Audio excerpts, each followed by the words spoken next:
Lockdown. ए प्लांटू, हे बघ मी काय आणलंय.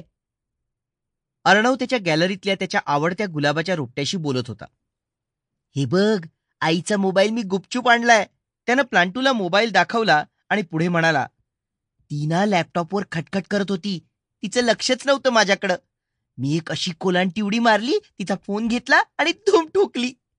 चल प्लांटू, आपण ना आता एक भारी गेम खेळू. अर्णवने रोपाची एक फांदी धरून हलवली. जणू रोपट्यानं होकार दिला. अर्णवने पासवर्ड टाकून मोबाईल अनलॉक केला. अर्णवने कार रेसिंगचा गेम सुरू केला. अर्णव आज जाम खुश होता. त्याची परीक्षा संपून सुट्ट्या लागल्या होत्या. त्याला आजीच्या गावी कधी जाऊ असं झालं होतं. पण नेमका त्याआधीच एक घोळ झाला होता. कोरोना नावाचा विषाणू अर्णवच्या गावात शिरला होता.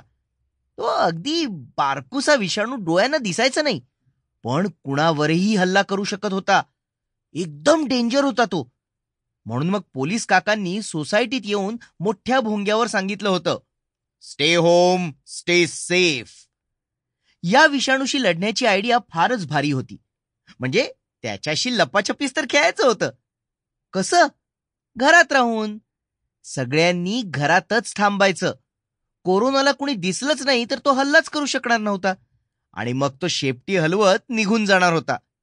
म्हणजे विषाणूला शेपटी असते की नाही माहीत नाही, पण असं म्हणायचं असतं. अर्णवचे आईबाबा तर रोज ऑफिसला जात होते.